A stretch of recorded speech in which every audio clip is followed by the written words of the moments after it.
Okay, I'm just as confused as you guys are, right? Every source of information that I saw said that Ethan Hawke was playing Randall Spector, and then the subtitles for the trailer basically confirmed that he's playing Arthur Harrow. And so I'm suspecting here that a lot of you guys are probably wanting me to make a video about Arthur Harrow. Now here's the thing, we'll do a character explanation on this guy, but this is one of those instances where we do a character explanation that's basically covering a story, because this guy only ever appeared in one comic, and then he was never seen or heard from again. A lot of this was because of the fact, for those of you guys who really recall a little bit of the discussion that we did when it came to Randall Spector yesterday, that during Moon Knight Volume 2, it was really more of like a mini-series than anything else. That it was basically an attempt by Marvel to kind of reinvigorate the character of Moon Knight, which kind of worked depending on who you're talking to. But issue number 2 is basically the story that gave us the events surrounding Arthur Harrow. And so what this does is this initially picks up in the northern Yucatan, right? That basically in this Mexican forest, what you have is this guy who just kind of, or really these guys that just sort of descend out of the water carrying the bodies of other people. And that where you have these bodies that are sort of brought in, that they kind of refer to their leader or the person controlling them as master, who of course, these guys confirm that nobody had seen them, right? Nobody had caught them. And this guy basically says, okay, like these are great specimens. And ultimately the motivation behind this guy kidnapping these people is that they will basically serve the purpose of helping him cure himself of his illness, right? This kind of agonizing pain and what he describes as grotesque paralysis of his face. Of course, this guy is basically Arthur Harrow. And that what they've been doing is going around and essentially kidnapping laborers, right? Just sort of doing it indiscriminately, but also with huge gaps in between. So seemingly nobody is aware of the fact that these people are going missing. And so what you end up doing is basically switching over to Marc Spector, right? We're in the city of New York, where Marc Spector is doing Marc Spector stuff, right? Things you do when you're a man that has multiple personalities and you have a difficult time differentiating who is who. And of course, there's some girl that's basically being harassed, and he ends up getting in a fight with this guy,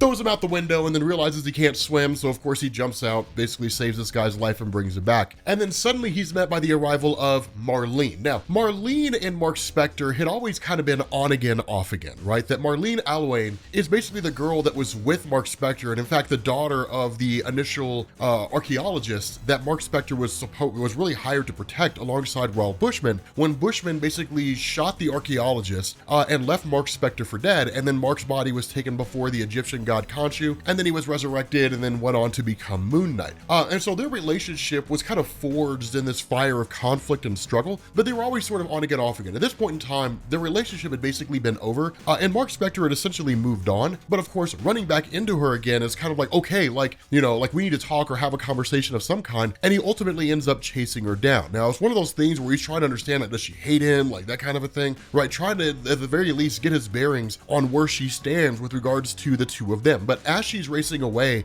he basically ends up, jumping into his vehicle, and then is suddenly met by the priests of Khonshu. Now, the priests of Khonshu are these guys that, as far as I'm aware, we haven't seen for quite some time. And in all honesty, they're not really necessary anymore. But the idea behind the priests of Khonshu is that with the Egyptian god himself, they served him for about 5,000 years before Marc Spector ever met Khonshu at all. So they'd been around for an exceedingly long amount of time. The way this would work, or at least the way it worked here, is that the priests of Khonshu would appear to Marc Spector and then basically say, Khonshu has a task for you, or there is something out there that you need to do, that you need to take care of as an avatar of Khonshu on Earth, right? They would basically be his alert system, that there was something that was needed or something that needed to be done if it was in a general vicinity that he was unaware of. So they were, by all standards of measurement, plot devices, but they effectively appear to him and then give him a kind of telepathic vision of Arthur Harrow, this giant pyramid, the experiments Arthur Harrow is engaged in, and a mysterious woman. And so their whole response is, you have to go to Yucatan and you got to figure out what's going on. And so of course, with all the money that Marc Spector has at his disposal using the identity of Steve Grant, he basically shows up at this really, really swanky and fancy resort. And then of course, this mysterious woman that he had a vision of suddenly shows up here. At that point, he takes off and then basically dons his Moon Knight costume. So if you guys are kind of, if you're not really getting a sense here, this very much follows the old 1970s, 1980s comic book format, right? Like this gives you very much vibes from like the old Adam West Batman Superman days, that kind of a thing, right? Okay, like my mission has started, time for me to get in my costume and find out what's going on, right? You know, that sort of a thing. And so what ends up happening is that with this woman, she's actually being followed, and once Marc Spector has donned his Moon Knight costume, she's basically kidnapped and tossed into a van. Of course, this leads to Marc Spector chasing them down, and then of course, you know, jumping on the van, that kind of a thing, and really engaging in a little bit of a fight here. Not a whole lot doing, right? Just kind of getting into a little bit of a conflict, facing off against these guys, incapacitating all of them, and then once they're defeated, he crashes into a tree because Marc Spector can't drive. And so what this does is it leads to a conversation between himself and this woman. Now, this is particularly interesting because what this does is it has heavy vibes based on the future stories that we would see in Marvel Comics, specifically with Marvel Presents Weapon X, right? And we'll talk about what that means here in a second, sort of bringing that history together and how it all sort of unifies. But what ends up happening is this woman basically introduces herself as Dr. Grail, right? Victoria Grail. And that what's going on is she's basically here to kind of investigate what's taking place. She has her own assignments and her own things that she's doing. But when Marc Spector says, like, I need to know who the disfigured man is, Victoria Grail is kind of surprised to know, or surprised to find out that he's aware, that Moon Knight is aware of this particular guy that she's investigating and she's tracking. But what she reveals is that this guy, Arthur Harrow, is actually a candidate for the Nobel Prize in Medicine. That he essentially drew the attention of the Nobel Prize Committee, and that all they're really waiting on is for him to kind of come out with this information and saying, like, I found a way to cure pain, right? I found a way to remove pain from the human body so that people can sort of go forward and live their lives pain-free, at least those who struggle with it chronically. The big issue that Victoria Grail has here is that the speed at which he's been able to achieve these levels of success, these huge milestones in his experiments, go beyond the public information he's put out there, which is that he's using animal experimentation. That because of the fact that he's basically found ways to crack pain receptors in humans, that what it looks like is he's using humans as experiments. And he's doing this in the Yucatan because it allows him to basically kidnap migrant workers, and then nobody really seems to be aware of the fact that they're gone. Not only that, she's actually traced the information that he's gathered back to Auschwitz, basically using these old World War II German experiments on human beings. Now, here's the reason why that matters.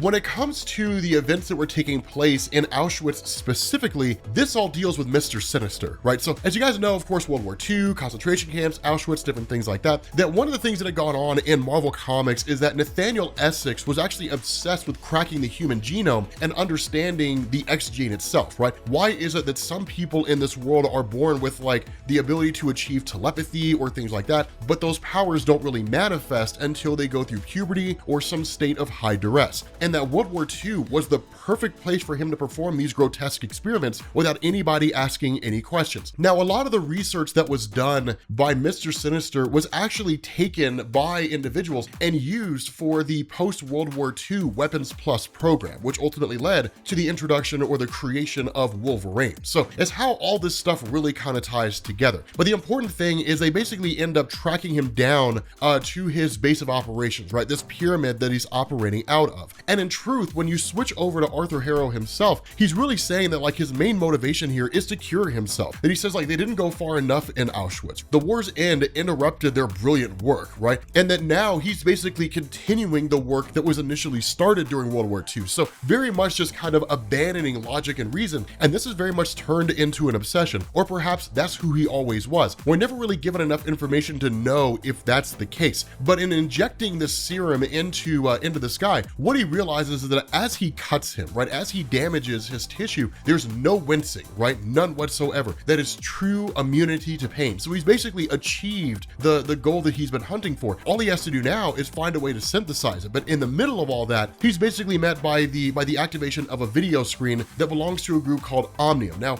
we never find out what this organization stands for. All we know is that it's one of the many shady organizations that exists out there in the world of comics that's seemingly funding the research of Arthur Harrow, right? Basically allowing him to do what it is that he needs to do. The other part about this is that Arthur Harrow has actually grown extremely frustrated with Omnium because at the end of the day, their funding of his research largely seemed to be conducive on him performing his research under their terms, saying that like in the end, that once he's found his cure, that Omnium will no longer dictate terms to Arthur Harrow, right? It'll basically have the upper hand on him. Seemingly what's going on with this organization, as shady as it is that they're funding the research of Arthur Harrow so they can in turn take the research of Arthur Harrow and probably find some way to capitalize on it, right? To sell it to the general public as some kind of miracle drug or something along those lines. But once Victoria Grail and Moon Knight get to their location of course, back in these early days, Marc Spector's powers were enhanced, or he was given super strength and things like that whenever the moon was out. And of course, they would be amplified whenever there was a full moon. And so at this point here, while it looks like it is a full moon, albeit a little bit shrouded by the clouds and whatnot, that ultimately it grants him the strength he needs to literally start smashing down steel doors and different things along those lines. Now, of course,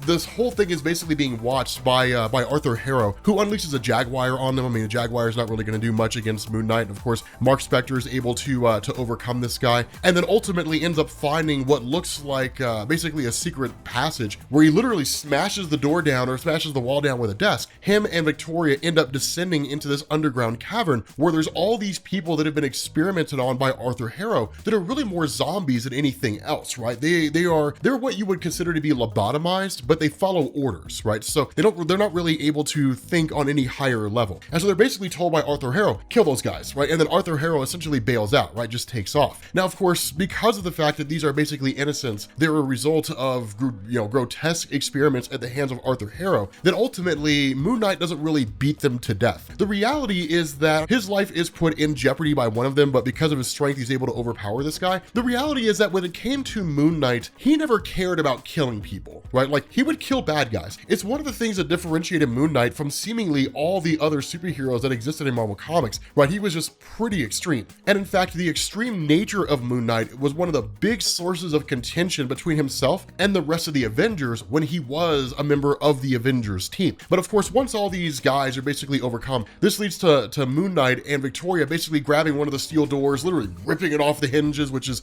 really kind of insane. But the problem is that once they get to where Arthur Harrow's at, he's basically on a helipad waiting for the arrival of a helicopter, and then there's a massive explosion that goes off as a trap that was set by Arthur Harrow. He ascends onto the helicopter and then leaves, and that's it, right? That's all you really get. Following that, he basically arrives at what looks like the base of operations for Omnium, and they basically say, like, we'll help you continue your experiments, right? Like, I mean, this is just a little setback. You'll continue in some other location, and that's it. You never see or hear from Arthur Harrow again after this in Marvel Comics. He's gone forever, right? Like, that's basically it. But this is Arthur Harrow explained, right? Such as it is. I mean, this guy appeared in one comic. He was a guy who was a Nobel Prize candidate who was performing experiments on people. Ultimately, one of his places where he was experimenting on people was destroyed, or really, discovered by Moon Knight, and his campaign was ended there, only for him to move to another location and continue his research, right? So, like, that's it. This is all you get.